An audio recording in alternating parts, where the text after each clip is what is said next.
महेश्वर गुरु साक्षात् परं ब्रह्म तस्मै श्री गुरुवे नमः। नमो नमो सद्गुरु सुखद सकल सुमंगल मूल परम पुरुष पूर्ण धने हरि हर हरण त्रिशूल सरल सहज सर्वात्ममय सर्वेश्वर सुखधाम क्षमा सिंधु करुणायतन निधि पुनर्षिताम पाप वासना जर मरे बाढ़े वृद्धि विवेक गुरु साहिब अनुकूल हो यही मनोरथ श्री परम ज्ञान आनंद घन ईश्वरेव भगवान कृपा करे मुझ दीन पे निज अनन्य जन जान। कृपा करे मुझ दीन पे निज अनन्य जन जान। कृपा करे मुझ दीन पे निज अनन्य जन जान।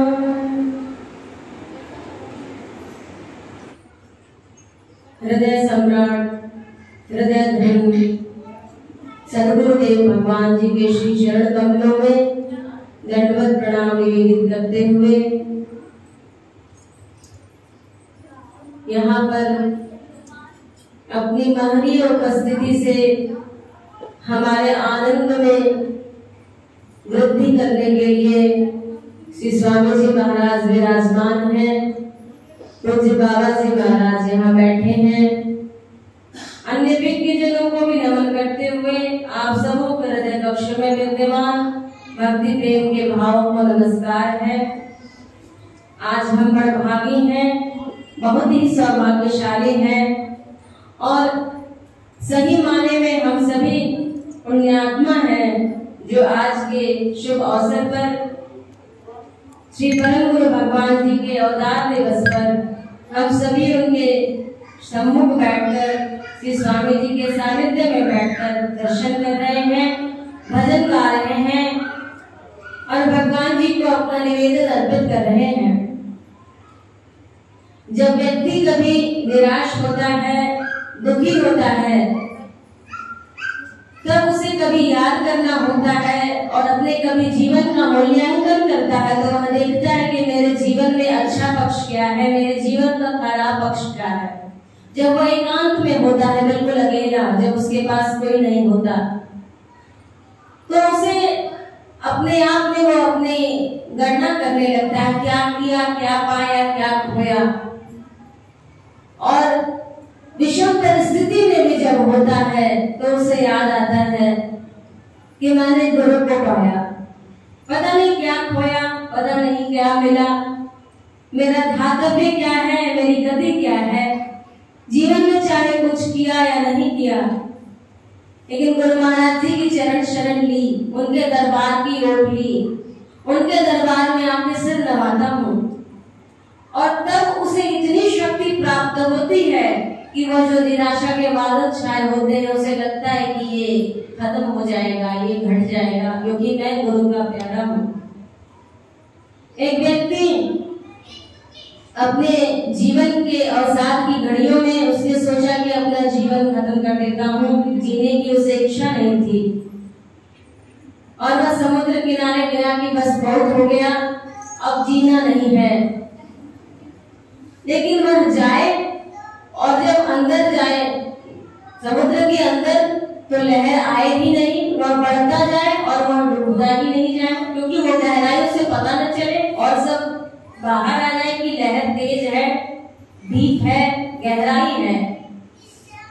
लेकिन जब वो वापस आ गया तो एक साधु उधर से गुजर रहे थे, उन्होंने कहा कि तू अपने आप को डुबाने कैसे चला है, तो किसी के राहबरी में, किसी के संरक्षण में, किसी के देखभाल में है, तू चाहेगा भी मरना तो तू नहीं मरेगा, क्योंकि तू तो गुरु का प्यारा है। बेशक तुम्हारा जीवन उलट पलट है, बेशक विषम परिस्थितियां हैं, वह रोने लगा। कहा मेरे गुरु अभी मेरा ख्याल कर रहे हैं, और रोते हुए कहता है कि इससे ज्यादा कर्म की दलील क्या दूं, मैं डूबने जाता हूँ समंदर उछाल देता है। अरे मैं तो डूबने जा रहा हूँ, मरने जा रहा हूँ, लेकिन समुद्र भी कहता है कि मैं नहीं डुबा सकता, मेरी हस्ती नहीं, क्योंकि तेरे ऊपर गुरु महाराज जी का हाथ है। हमको सबको ये इस गौरव बोध से भरा रहना चाहिए कि हम परमहंसों के वंशज हैं। श्री परमहंस दयाल जी महाराज जी के हम वंशज कहलाते हैं, और श्री परम गुरु भगवान जी के चरणों में श्री स्वामी जी जब हमें दीक्षा देते हैं तो वो कहते हैं कि मैं तो तुम्हें सबों को मैं गुरु महाराज जी को अर्पित करता हूँ, मैं कुछ नहीं, मैं तो बीच में एक यंत्र मात्र हूँ, मैं हूँ ही नहीं, वो ही है, उनका ही अस्तित्व है, उनका ही व्यक्तित्व है, उनकी ही महनीय उपस्थिति में तुम सबको चढ़ा देता हूँ, मैं कुछ नहीं हूँ, मैं गौण हो जाता हूँ। मैंने एक बार पूछा स्वामी जी महाराज जी से कि आप जब कभी माला अर्पित करते हैं भक्त आपको, उस समय का फोटो लिया जाता है, ऐसे भी हम सभी देखते हैं तो आपका चेहरा गंभीर हो जाता है। उन्होंने कहा कि मैं उस वक्त होता ही नहीं हूँ, तुम लोग मुझे चढ़ाते हो, मैं अपने इष्ट देव, मैं अपने गुरु महाराज जी को चढ़ाने लगता हूँ, मैं तो बस उनसे कनेक्टेड हूँ, इधर से आया और उधर गया। तो इसीलिए ये दरबार तो रहमतों का दरबार है, और जब गुरु महाराज जी कृपा करते हैं तो उनकी कृपा का स्वरूप भी सबके लिए अलग अलग है। वह दे के भी आजमाते हैं, वह लेके भी आजमाते हैं। हम कहते तो हैं कि तन मन धन आपका है, तो जब आप ही का है तो आप ही अपनी ही चीज आप ले रहे हैं तो हमें बुरा क्यों लगता है। एक बार गोंडा में परम गुरु भगवान जी विराजमान थे, तो लोगों ने सोचा कि कोई पर्व आ रहा था, शायद होली का था संभवतः, तो लोगों को लगा कि हम जो है गुरु महाराज जी को नई धोती और नया कुर्ता पहनाया जाए। तो हम सभी, उन्होंने सोचा कि चलो थोड़े थोड़े पैसे हम इकट्ठे कर लें, और सारे लोग व्यस्त थे, कुछ लोग गुरु महाराज जी के पास उपस्थित नहीं हुए। परम प्रभु ने फरमाया कि ये लोग क्यों नहीं आए। उन्होंने कहा कि जरा वो लोग चंदा इकट्ठा कर रहे हैं। काहे का चंदा भाई? तो आपके लिए कुछ कपड़े बनवाने हैं। अच्छा, मेरे लिए चंदा हो रहा है और थोड़ा थोड़ा तुम लोग दोगे तब मैं कपड़े पहनूंगा। बाजी, तुम लोग तो कहते हो कि तन मन धन आपका है, तो सचमुच तुम लोगों ने दिया है मुझे? हमारा जी आपका है। अच्छा, तो फिर तो तुम लोगों के पास बहुत पैसे होंगे, गहने होंगे, गरीब इलाका तक आके, ठीक है। अगर तुम लोगों का मन मानता है कि सब कुछ गुरु महाराज जी का, जितना पैसा, जो गहना जिसके पास जैसा है सब ले आओ। और जितनी माताएं बहनें थी, जितने थे गांव के लोग, जिनके पास जो पैसा था, जो संपदा थी उनकी, माताएं अपने गहने तक ले आई। कोई हंसली ले आया, उस समय तो पुराना जमाना था, कोई कान की बाली ले आया, कोई मक्तिका ले आया, कोई पायल, कोई कुछ ले आया, और गुरु महाराज जी ने कहा कि सब मेरे बिस्तर पे बिछा दो। सारे गहने को, सारे कपड़े, जो भी उनके पास था, सारा पैसा बिछा दिया गया, और परम प्रभु उस पे लेट गए, और उन्होंने कुछ गहनों को भी धारण कर लिया, और एकदम लक्ष्मीपति के पोज में, जैसे हम देखते हैं कि शैया पे, नागशैया पे भगवान विष्णु लेटे होते हैं, वैसे लेटे रहे। और उस लेटी अवस्था में भी उन्होंने सत्संग किया कि भूल नहीं जाना कि ये तन मन धन तुमने चढ़ाया है। तुम भूल रहे थे, जब तो चंदा इकट्ठा कर रहे थे कि थोड़ा थोड़ा, जब मेरा ही है तो मेरे लिए क्या चंदा इकट्ठा करते थे तुम लोग। और इतना सत्संग किया उन लोगों को कि सिर्फ ये याद रहे जीवन में कि मैं तो हूँ ही नहीं, मैं कौन हूँ। तन मेरा, मन मेरा नहीं, धन भी मेरा नहीं, सकल संपदा आपकी, तो जब मैं हूँ ही नहीं तो मैं क्या करूँ। तो उस मैपन को मिटाने के लिए जो योगी यति लोग इतनी तपस्या करते हैं, ध्यान करते हैं, हठ योग करते हैं, जंगल चले जाते हैं, भूखे रहते हैं, और दिगंबर बन के तपस्या करते हैं, पंचाग्नि तापते हैं, उस उतनी बड़ी स्थिति को प्राप्त कराने के लिए गुरुदेव प्रभु कहते हैं कि बस अपने आप को मिला दो इस बात में, मर्ज कर दो कि मैं कुछ नहीं हूँ, मेरा सर्वस्व आपका है। और गुरुदेव ने बहुत अद्भुत लीला की।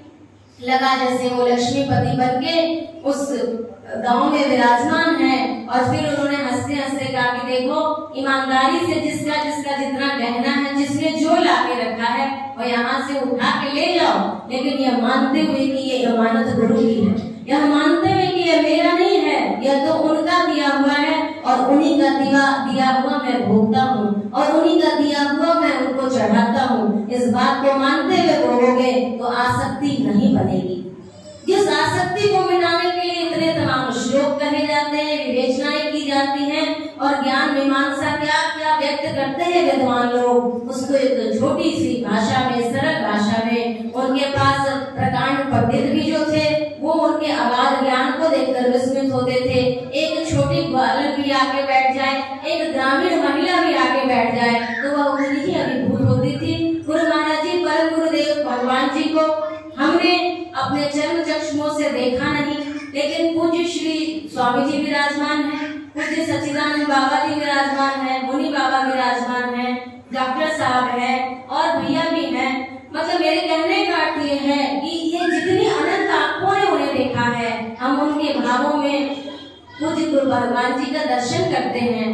चाहे पूज्य माया बहन जी हो, जितने लोगों ने उनको देखा है, जब उनको सुनते हैं हम तो लगता है जैसे कि हम गुरु भगवान जी का ही दर्शन कर रहे हैं। उनसे भिन्न उनकी कोई हालत नहीं, उससे भिन्न उनकी कोई हस्ती नहीं है। इसीलिए हम सभी बड़भागी हैं। सिर्फ इतना याद हमें रखना है कि हम गुरु दरबार के चाकर हैं और किसी भी स्थिति परिस्थिति में हमारी श्रद्धा में व्यवधान नहीं पड़ना चाहिए। परम गुरुदेव भगवान भी कहते हैं और श्री परमहंस दयाल महाराज जी का भी वचन है कि अगर तुम्हारे पास एक छड़ी हो तो वह सहारे का काम करेगी। अगर नहीं चलने में दिक्कत है तो उस छड़ी के सहारे तुम चल लोगे, लेकिन तुम्हें शौक हो जाए कि जरा मैं 10 छड़ियां इकट्ठी कर लूं, कुछ इस कदर की, कुछ इधर की, कुछ उधर की, तुम 10 छड़ी इकट्ठी तो कर लोगे, लेकिन वह सहारे का काम नहीं करेगी, वह बोझ बन जाएगी। इसीलिए कहते हैं कि एक ही चौखट पे सर झुके तो सुकून मिलता है, भटक जाते हैं अक्सर वे लोग जिनके हजारों खुदा होते हैं। इसीलिए हमारा एक परिचय कि हम अपने गुरु दरबार के सेवक हैं। जो हनुमान जी महाराज कहते हैं श्री राम प्रभु से, कहते हैं कि मेरे को एक ही बात का अभिमान है। कहते हैं हनुमान जी आपको भी अभिमान, आपको तो कहा जाता है कि आप हनुमान हैं, आपने मान का हरण कर लिया है। कहा नहीं, एक बात का तो है अभिमान। किस बात का? कहते हैं अस अभिमान जाई जन घोरे, मैं सेवक रघुपति पति मोरे। बस एक बात का है कि मेरे स्वामी जो है वो प्रभु श्री राम है, सर्वसमर्थ ब्रह्मांड नायक, और वो सब कुछ कर सकते हैं। तो भक्त को भी तो होता ही है, हम क्या घमंड करेंगे। हमारा बस यही सात्विक अपने आप में एक भाव होना चाहिए कि हम गुरु दरबार के सेवक हैं। और हम कैसे गुरु दरबार के सेवक हैं? जो कि हमारे चारों गुरु महाराज जी ब्रह्मांड नायक ही हैं, सृष्टिकर्ता ही हैं। उनमें और भगवान में कोई अंतर नहीं होता है। हम देखते हैं तो हमें कभी कभी लगता है हम शंकर भगवान जी को माने, राम जी को माने, हनुमान जी को माने, सब एक ही हैं। और गुरु तो वह अद्भुत हस्ती है जो हमारे लिए ही अवतार होता है। उनका इस धरती पे आते हैं, उनका एक हाथ भगवान के हाथ में होता है और एक हाथ वो हमें पकड़ते हैं और फिर वो जोड़ देते हैं भगवान से। जब बहुत पुण्य इकट्ठा होता है, जब भगवान खुश होते हैं तो उनकी देन होती है कि वो गुरु महाराज जी से मिला देते हैं, और गुरु जब खुश होते हैं तो वो गोविंद को मिला देते हैं। इसीलिए गुरु और गोविंद में कोई अंतर नहीं। जो गुरु है वही गुरु महाराज जी है, वही भगवान है। हमारा भाव बच्चों सा भाव है, बोलने की कोई कला नहीं है, बस पुलकित होता है यह मन सोच के कि हम आज के दिन उपस्थित हैं और भजन गा रहे हैं। हमारी उपस्थिति आपके चरणों तक पहुँचे। आप जिस लोक में जहाँ से हैं वहाँ से बैठ के आप तो जर्रे जर्रे में हैं, आप हमें दिखा रहे हैं। हमारी त्रुटियों को निकाल कर हमारे अंदर भक्ति, हमारे अंदर सेवा का संस्कार बढ़े। जो कुछ बोलने में त्रुटि हुई, आप सभी जनों से क्षमा प्रार्थी हूँ। और जो अच्छा लगा उसी स्वामी जी महाराज जी का आशीर्वाद है। बार बार श्री परम गुरुदेव भगवान जी के चरणों में विनती है कि प्रभु हमें भी इसी बात का मान हो कि हम आपके हैं और आप हमारे हैं। बोले दयालु सद्गुरुदेव भगवान की जय।